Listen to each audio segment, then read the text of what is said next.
Okay, so here we have our completed engine, and that now needs to be inserted into the frames. So if we just bring our frames across here, you can see that the engine actually sits down and inserts up into there like that. And I've got the screws already in place. These are a longer screw with a flat washer on them that are specifically for bolting the engine into the mount. So I'll now tighten those up and also put the bolts into the fan shroud to hold the fan shroud in place. Okay, so there we have the engine mounted in place, and everything fitting nicely. And if I just flick this over so you can see the other side, there we go, and it's mounted on these bolts effectively. So that's the engine mounted, and the next thing is to build up the plunk line for the tank and then install the tank.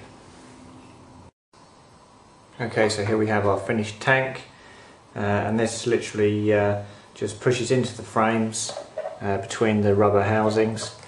So if I just bring this into shot, like so, that literally just pushes down there like so, and that's your tank installed into the frames. The next thing we've got to do is put the elevator control assembly in the top here, in this area here. So I'll dig out the elevator control assembly, and then once that elevator control assembly is in, we're then in a position to get the other side frame and bolt it on and finish off our assembly of the frames. Okay, so here we have our elevator control assembly, and the way this thing goes together is the ball bolts onto there like so.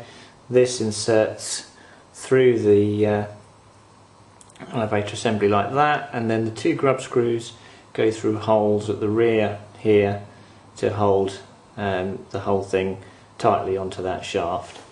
So I'll go ahead and put that together. Okay, so there we have the completed elevator control assembly, and this basically sits on two flange bearings on there, and these insert into the side frames, and there are some big holes in the side frames that those go into. So if we bring the side frame over, you can see here's the hole here that flange bearing inserts into.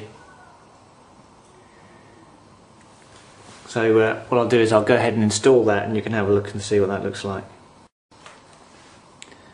Okay, there we go, and these are literally just a push fit. The flange of the bearing is on the inside of the frames, and you just push the smaller part of the bearing through. So you can see here is the bearing on the other side of the frames. You need to do the same with the other flange bearing on the other side frame, and then this elevator control shaft. Oops, elevator control shaft here just locates. Let's just do this so you can see. Locates like that. And you can see the elevator control shaft there.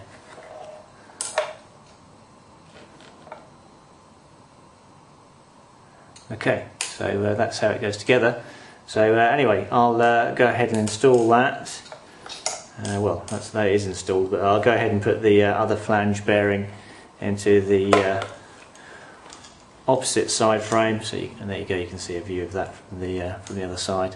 Put the other flange bearing into the opposite side frame, and then we're in a position to actually put the two side frames together. But before we do that, there are some things that it's useful to install onto those side frames before you bolt them together, because it'd be very hard to get to them and install them once the frames are together.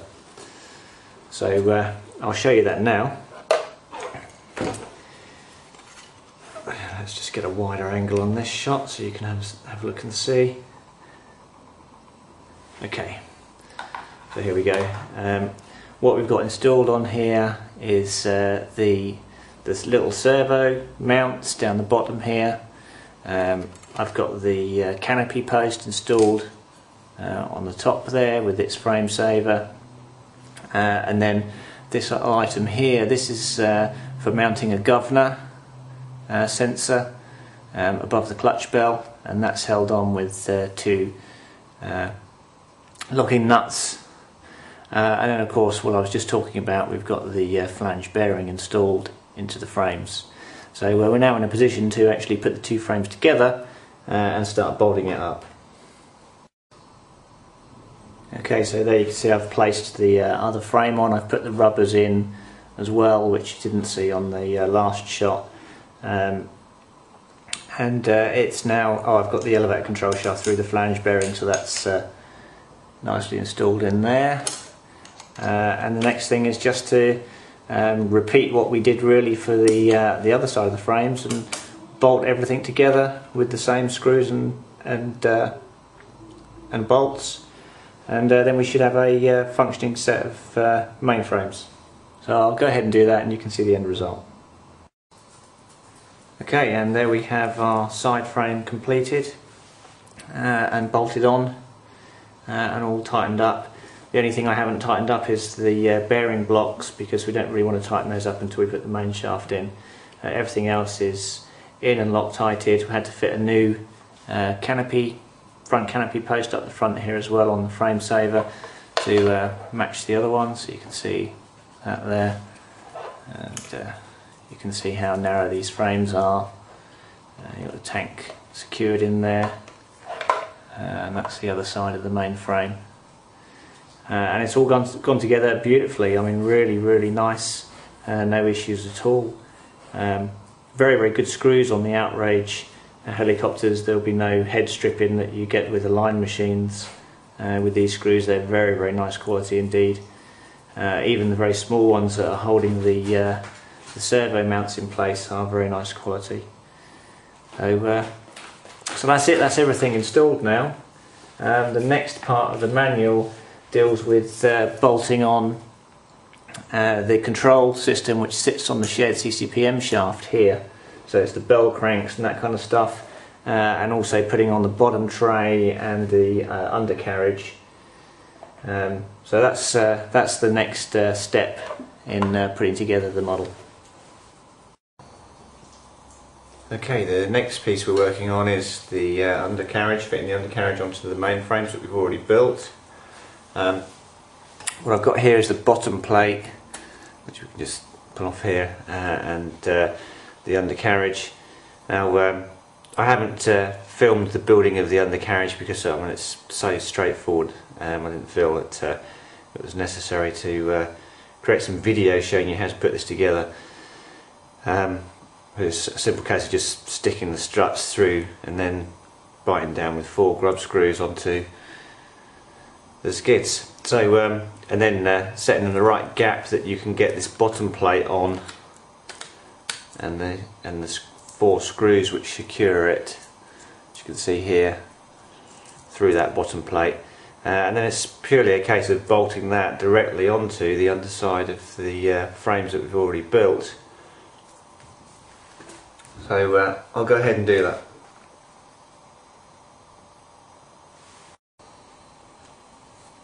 Okay, and there we go, that's the undercarriage bolted on.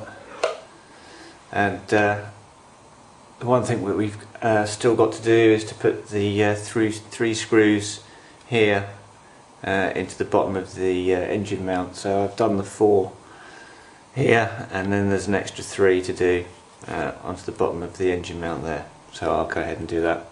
Okay, and there you see the 3 screws into the bottom of the engine mount. So that's the undercarriage finished. Okay, for this next part we're building up the shared CCPM bell cranks. I've got those here, and basically we just got to install all the various balls onto these bell cranks, and before we can then install them onto the shared CCPM control shaft. And as before, I'll be setting these up as per the intermediate settings. So I'll go ahead and put the balls on each of these, and then you can see what they look like. Okay, here we have our completed bell cranks. This is the elevator bell crank, balls in the outer holes and towards the raised part, mounted on the same side as the raised part. Then we have two aileron bell cranks, and these are exactly the same. The servo balls are basically away from the raised shafts, and then the control balls up to the swash plate are on the same side as the raised part here. Okay, so those can now be installed onto the CCPM control shaft. Okay, what I've just put down here are the little washers that need to go onto the shared CCPM control shaft. These are the screws that go in either end of the control shaft, and they each have a little tiny washer on them. So that deals with those washers, and then you've got three washers left. Two of these go straight onto the CCPM control shaft before you assemble anything onto it, and this one goes between the elevator bell crank and the aileron bell crank that are on one side of the machine's CCPM control shaft. So that just goes between the elevator and aileron bell crank, and that's it. It's as simple as that. So I'll install those, and then we can have a look at it. Okay, and here we can see the bell cranks installed. This is the aileron and elevator bell cranks. You can see the elevator one works the arm in the hole here, and the aileron one is just free to spin and do what it wants. And then on the other side,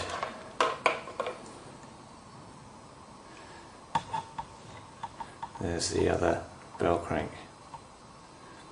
Okay, so that's the bell cranks installed, and that's everything from page 11. So we can now move on to page 12 of the manual, which is dealing with installing the servos.